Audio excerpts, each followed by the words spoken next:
Bismillahirrahmanirrahim. Assalamualaikum warahmatullahi wabarakatuh. Waalaikumsalam. Perkenalkan, nama saya Asep Doni Pradana. Saat ini saya merupakan calon guru penggerak Angkatan 8 dari SMK Negeri 1 Talaga, Kabupaten Majalengka. Pada kesempatan kali ini, saya akan melaksanakan praktik supervisi akademik menggunakan paradigma berpikir coaching, yang pada tahapan ini merupakan tahapan pasca observasi. Sebelum kita memulai ke praktik supervisi akademik menggunakan paradigma berpikir coaching, saat ini saya sudah ditemani juga bersama Ibu Resti Nur Ajijah, SSI MPD dari BBGP. Bagaimana kabarnya, Bu? Sehat? Alhamdulillah. Alhamdulillah. Ya, terima kasih ya, Bu, udah hadir hari ini. Kemudian saya juga ditemani pengajar praktik saya, Bapak JJ Zainal Arifin, ST MPD GR. Pak JJ, sehat Pak JJ? Alhamdulillah. Oke. Alhamdulillah ya Pak JJ. Terima kasih juga sudah hadir pada kegiatan ini. Dan yang berikutnya di samping saya ada Ibu Irna Mutiatul Jamilah SPD sebagai pengajar matematika di SMK Negeri 1 Talaga. Bu Irna, sehat hari ini Bu Irna? Alhamdulillah. Alhamdulillah Baik. sehat ya. Sudah siap nih untuk mengikuti kegiatan ini? Siap. Baik, Bu Irna. Ya, terima kasih Bu Irna juga sudah menyempatkan waktunya dalam kegiatan pasca observasi. Ya. Oke, Bu Irna, sebagaimana yang sudah kita lakukan bersama bahwa beberapa hari yang lalu, bahkan mungkin di 2 minggu terakhir ini, kita sudah melaksanakan kegiatan supervisi akademik menggunakan paradigma berpikir coaching. Yang pertama, kita sudah melaksanakan praobservasi, di mana waktu itu kita sepakati terkait apa yang akan kita rencanakan di rencana pelaksanaan pembelajaran atau di RPP yang Ibu Irna sudah susun. Kemudian setelah itu di tahapan observasi, di mana Ibu Irna melakukan praktik pembelajaran yang saya mengamati, memantau terkait kegiatan pembelajaran yang Ibu lakukan. Dan yang sekarang itu adalah kegiatan pasca observasi. Pasca observasi itu adalah kegiatan di mana kita sama-sama merefleksi kegiatan maksud saya adalah setelah kita melaksanakan praobservasi dan juga observasi, kita merefleksi hal-hal apa saja yang mungkin kita bisa lakukan, yang kita bisa evaluasi, yang tentunya nanti untuk perbaikan kita ke depannya. Itu mungkin tujuan daripada proses atau kegiatan pasca observasi ini. Ya, santai saja, kita relax lah. Yang penting apa yang saya tanyakan nanti itu memang sesuai dengan apa yang Ibu rasakan. Baik, Bu Irna. Oke. Mungkin kita langsung mulai saja ya, Bu Irna. Di awal ini, setelah kita melakukan observasi waktu hari apa ya kita observasi? Hari Rabu kemarin ya? Rabu ya? Ya, Rabu minggu kemarin. Rabu, betul. Di hari Rabu minggu kemarin, tentu dulu kita merencanakan bahwa kegiatan pembelajaran itu harus seperti apa. Nah, terkait tujuan pembelajaran yang Ibu harapkan waktu itu, yang Ibu tuangkan di RPP, apakah itu sudah sesuai dengan apa yang Ibu harapkan atau Ibu tuliskan di sana, ataukah bagaimana menurut Ibu? Kalau sebelumnya kan dulu pas waktu praobservasi kita menyebutkan bahwa tujuan pembelajaran ini adalah anak itu bisa menganalisis dan mengerjakan langkah-langkah mencari nilai determinan matriks dan inverse matriks ya. Lalu selanjutnya ada yang namanya anak itu harus mampu mengerjakan soal yang tingkatannya lebih sulit. Ya, kalau misalkan dilihat dari pembelajaran yang kemarin, kalau secara keseluruhan mungkin sudah tercapai bahwa anak itu sudah bisa mengerjakan soal langkah-langkah mencari inverse matriks. Namun mungkin ada beberapa yang kemarin ketika ingin mengerjakan soal yang lebih sulit ternyata tidak terlaksanakan karena mungkin faktornya kemarin waktunya kurang gitu. Oke. Gitu. Baik, berarti saya konfirmasi ya bahwa dari tujuan pembelajaran yang Ibu harap atau yang kita rencanakan dulu di waktu tahapan praobservasi terkait bagaimana anak bisa memahami mengenai determinan matrik dan inverse matrik, kemudian juga menganalisis langkah-langkahnya serta akan diberikan soal yang lebih sulit terkait pembelajaran itu sepenuhnya memang secara keseluruhan sudah terpenuhi, namun ada beberapa yang belum terpenuhi terkait soal yang lebih sulit karena waktu yang tidak cukup. Tidak memenuhi itu ya. Baik, apakah dari kegiatan itu ada sesuatu hal yang berubah dari anak-anak itu? Itu maksudnya misalkan dari segi anaknya, dari ibu sendiri, terkait tujuan pembelajaran yang sudah direncanakan, apakah ada perubahan terkait anaknya? Mungkin kalau dari segi pembelajaran memang dari awal anak-anak lebih aktif sih Pak, karena mungkin pembelajarannya juga secara berkelompok gitu. Jadi anak-anak lebih aktif dalam belajarnya gitu, serta mungkin anak-anak juga lebih bisa saling mengemukakan pendapat ketika proses pembelajaran berlangsung gitu. Jadi mungkin anak-anak juga kan dituntut untuk saling bekerja sama, saling menghargai antar temannya juga gitu. Mungkin lebih aktif sih gitu Pak. Oke, berarti di pembelajaran Ibu yang membentuk kelompok-kelompok itu gitu ya, anak-anak menjadi lebih aktif di dalam gitu. pembelajaran. Itu tergolong efektif berarti ya proses pembelajaran dengan kelompok-kelompok. Iya, kalau misalkan dilihat dari efektifnya mungkin parameter efektifnya dilihat dari ketika mereka bisa mengerjakan lembar kerja peserta didik gitu ya, ketika mereka sudah bisa mengerjakan dengan benar, mungkin bisa dikatakan efektif gitu. Jadi ketika pembelajarannya mungkin ada saling bertukar pendapat kah, atau ketika soal yang ini salah jawabannya, ada teman yang lain bisa membacking gitu, bukan membacking ya, membenarkan gitu ya jawaban dari teman ini.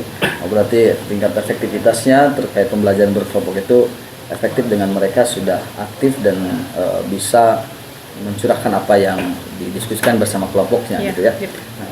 Kalau seperti itu bisa dikatakan bahwa Ibu telah menerapkan pembelajaran berdiferensiasi. Pembelajaran berdiferensiasi. Sebagaimana mungkin kita ketahui bahwa pembelajaran berdiferensiasi itu ada diferensiasi konten dan proses dan juga produk. Berarti untuk kelompok itu termasuk ke dalam apa berarti? Kalau untuk kelompok mungkin masuknya ke pembelajaran berdiferensiasi proses ya. Karena sudah menerapkan proses bahwa ketika pembelajaran anak lebih aktif berkelompok gitu. Dan tentunya kelompoknya juga sebelumnya memang saya di awal itu melakukan tes gaya belajar Pak. Oke, betul. Iya gitu, tes gaya belajar. Karena memang kalau sedikit boleh bercerita gitu ya. Jadi tes gaya belajar itu dilakukan entah ini tepat atau benar gitu. Jadi adalah tindak lanjut dari pada saat awal pembelajaran. Jadi pada saat awal pembelajaran itu saya itu tidak langsung memberikan materi yang langsung materi ini misalkan gitu. Tapi saya itu melakukan yang pertama ada namanya tes kemampuan awal matematika. Gitu. Ini juga berdasarkan kegelisahan saya ketika langsung melakukan pembelajaran ini itu ternyata banyak sekali dikatakan banyak karena memang dari hasil tes kemampuannya yang kurang, ternyata untuk tes dasar awal matematika aja mereka belum bisa. Gitu, misalkan ketika dikasih soal penjumlahan, pengurangan, ternyata mereka masih ada yang keliru gitu. Misalkan ini 5 tambah berapa, 5 ditambah minus berapa, ternyata kok mereka masih belum bisa gitu loh. Mungkin tindak lanjut dari situ Pak, dari yang pertama dari tes kemampuan yang hasilnya memang di luar dugaan gitu ya. Lalu dilihat dari ketika proses pembelajaran, ketika sudah mereka sudah dikasih materi, dari hasil ulangan harian juga ternyata ada beberapa yang kurang gitu. Maka tercetuslah bagaimana apabila kita melakukan tes gaya belajar agar supaya mungkin mereka bisa memaksimalkan kemampuan belajarnya menggunakan gaya belajar masing-masing itu gitu. Lalu tadi kelompok ya. Lalu tadi kan dikatakan bahwa mereka lebih aktif ketika berkelompok.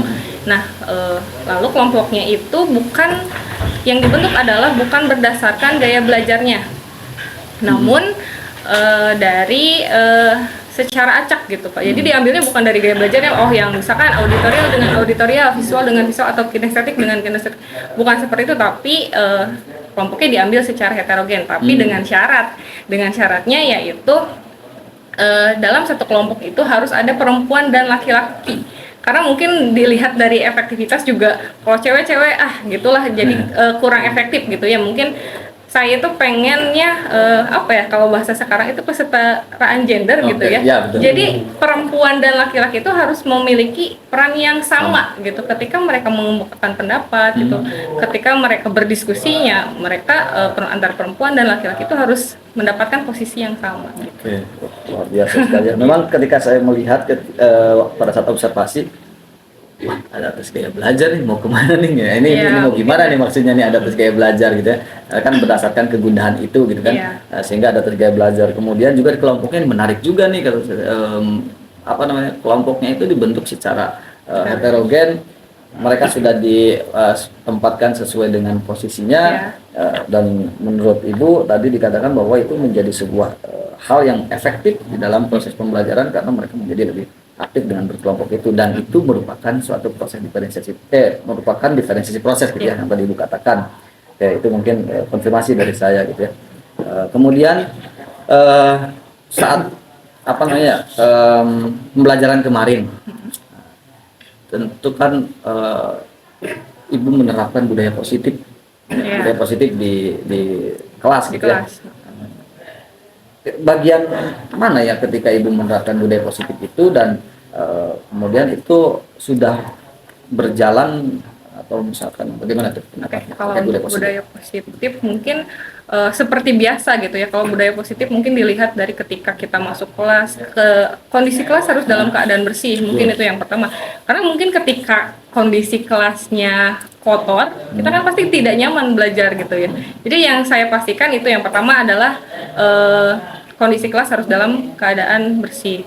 Lalu langkah yang keduanya mungkin seperti yang biasa dilakukan pada saat proses pembelajaran, diawali dan diakhiri dengan membaca doa bersama-sama gitu. Lalu ya mungkin dari pas saat proses pembelajarannya ketika mereka mengerjakan LKPD, mungkin di sana ada yang namanya nilai gotong royong, kerjasama, saling menghargai gitu, antar teman, antar kelompok juga. Gitu. Oke, berarti selain diferensiasi, Ibu sudah menerapkan kompetensi sosial emosional juga ya, di mana pada saat lagi berkelompok itu melatih anak untuk keterampilan berelasi gitu ya, di mana caranya anak menghargai juga pendapat dari temannya, sehingga mereka bisa memunculkan suatu keputusan yang bertanggung jawab. Iya gitu. Jadi pada saat proses pembelajaran juga kan terdapat ketika misalkan seperti yang pembelajaran yang kemarin, ketika mereka sudah selesai dengan puzzle-nya masing-masing dengan pembelajaran yang kemarin kita menggunakan dengan permainan puzzle, barang siapa yang duluan mengerjakan puzzle, maka dia berhak untuk presentasi duluan. Berarti itu menanamkan ketika jawabannya sudah selesai, dia bisa mengambil keputusan yang dipertanggungjawabkan gitu. Jadi anak juga dilatih untuk mempresentasikan juga apa hasil dari yang sudah dikerjakan gitu. Betul. Saya memang melihat itu bahwa ramai itu di kelas itu mereka emang agak sedikit ricuh tapi ya mungkin dengan permainan itu ya, puzzle ngomongin nilai-nilai dari infus ya. Ya memang saya juga ketika melihat itu pusing ya gitu, melihatnya gimana itu ngerjainnya gitu, tapi anak-anak luar biasa gitu ya, hebat gitu, bisa menyelesaikan studi kasus yang diberikan oleh Ibu gitu ya. Nah, kemudian proses yang sudah kita lakukan ini gitu ya, supervisi akademik dengan paradigma berpikir coaching gitu kan ya, bahasanya coaching ya, itu coaching. Perasaan Ibu secara keseluruhan setelah melakukan rangkaian dan bahkan sampai saat ini gitu ya, sampai saat ini proses pasca observasi, bagaimana perasaan Ibu? Kalau secara manusiawi mungkin grogi ya Pak, nervous gitu ya. Aduh ini apa sih gitu kan. Tapi kalau setelah dijalani ternyata ya santai aja sih. Malahan mungkin saya berpikirnya ketika supervisi akademik dari sekolah dilakukan dan bedanya dengan supervisi akademik dengan paradigma berpikir coaching ini mungkin lebih santai gitu, karena mungkin tidak merujuk pada nilai. Pertama itu. Lalu selanjutnya mungkin saya dengan Pak Aslen juga bisa berkolaborasi lalu berefleksi bagaimana sih pembelajaran kedepannya yang akan dilakukan agar lebih baik sih gitu. Kalau saya garis bawahi bahwa Ibu merasakan sesuatu yang berbeda antara supervisi akademik biasa dengan supervisi akademik menggunakan paradigma berpikir coaching. Dimana ketika yang menggunakan coaching ini, Ibu lebih santai, lebih rileks karena tidak ada penilaian. Mungkin gitu ya. Yang tadi Ibu sampaikan, tidak ada penilaian sehingga lebih santai dan bisa berkolaborasi untuk membuat atau merencanakan sebuah pembelajaran yang lebih baik gitu ya, berpihak pada murid gitu ya. Baik, Bu Irna, mungkin itu beberapa pertanyaan yang saya sampaikan terkait kegiatan pasca observasi ini. Kalau misalkan Ibu Irna berkenan, saya ingin memberikan umpan balik, umpan balik terkait bagaimana kegiatan supervisi akademik yang sudah dilakukan di bagian tahap observasi, pra-observasi dan juga tahap observasi. Boleh saya memberikan pendapat? Oke, baik ya. Berdasarkan hasil dari observasi yang sudah saya lakukan bersama Ibu, gitu ya, bahwa saya mencatat beberapa poin. Yang pertama adalah Ibu sudah mengelola kelas dengan baik, bahwa kelas Ibu sudah kondusif, agak ramai tapi itu ramai sesuai konteksnya. Artinya pada saat permainan itu memang tidak ada masalah.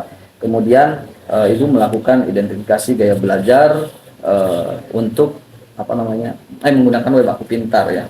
Waktu itu ya kan saya catat di bagian pada tahap observasi ada tulisan bahwa Ibu melakukan identifikasi gaya belajar menggunakan web aku pintar. Kemudian juga Ibu sudah menerapkan pembelajaran diferensiasi, yaitu diferensiasi proses ya. Oke, kemudian Ibu sudah melakukan pembimbingan atau membimbing muridnya untuk membagi kelompok secara heterogen yang tidak memandang gender dan juga tingkat kemampuan anak ataupun gaya belajarnya. Kemudian Ibu melaksanakan kegiatan pembelajaran yang menyenangkan sehingga siswa menjadi lebih aktif dan percaya diri dalam menyajikan karya secara bergantian antar kelompok.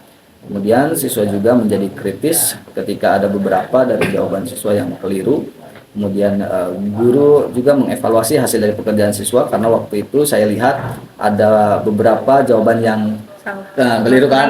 Pak ini Bu, ini kayak gini nih, gini kan. Berbeda jawabannya antar kelompok. Gitu. Ya betul kayak gitu.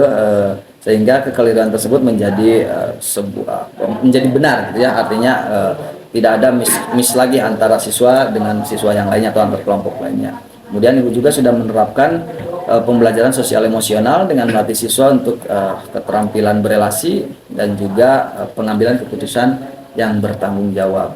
Kemudian Ibu juga sudah merencanakan tadi yang Ibu katakan bahwa akan ada rencana tindak lanjut terkait daripada gaya belajar yang Ibu sampaikan gitu ya. Jadi rencana tindak lanjut Ibu akan gaya belajar itu menjadi acuan berikutnya untuk melakukan atau merencanakan proses pembelajaran di pertemuan selanjutnya. Ya harus seperti apa dalam membuat pembelajaran yang berdiferensiasi sehingga nanti mungkin akan diterapkan diferensiasinya tidak hanya proses melainkan konten dan juga produknya. Itu mungkin hasil daripada umpan balik yang bisa saya sampaikan terkait kegiatan observasi kemarin. Dan kalau boleh juga nih, ya, ini bukan bermaksud menilai gitu ya, tapi lebih kepada memberi saran. Nah, kalau boleh memberi saran, saya mau memberikan saran kepada Ibu, boleh ya? Oke, boleh ya. Itu yang ditunggu. Nah, oke, baik. Terima kasih Ibu Irna. Jadi mungkin saran saya adalah yang pertama, kan kemarin itu pada saat pembagian kelompok, anak-anak memang sudah sesuai dengan kelompoknya masing-masing. Saya di proses itu lebih baik dimunculkan supaya terlihat bagaimana si anak melatih kepemimpinan dirinya, sehingga dalam menentukan kelompok itu parameternya apa sih, heterogennya itu seperti apa parameternya, random kah ataukah bagaimana gitu ya, sehingga akan terlihat lebih terlihat sosial emosional yang ada pada diri anak gitu ya. Kemudian juga mungkin bisa diberikan kesempatan untuk bertanya dan menjawab pertanyaan dari teman-temannya nanya, Ibu siapa yang menjawab, ya mungkin seperti itu ya yang bisa dilakukan. Kemudian berikan pula kesempatan pada murid untuk berefleksi di akhir pembelajaran.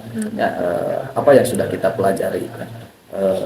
Seperti itu mungkin ini lebih kepada saran ya, bukan kepada menilai kegiatan observasi kita kemarin. Bisa diterima maksudnya? Bisa, sangat bisa. Baik ya. Terima kasih Bu Irna. Baik, itu merupakan tahapan atau rangkaian percakapan pasca observasi yang sudah saya lakukan bersama rekan saya Ibu Irna. Mudah-mudahan ini menjadi pembelajaran bagi kita semua sehingga bisa menerapkan dan melaksanakan supervisi akademik dengan menggunakan paradigma berpikir coaching. Saya akhiri. Assalamualaikum warahmatullahi wabarakatuh.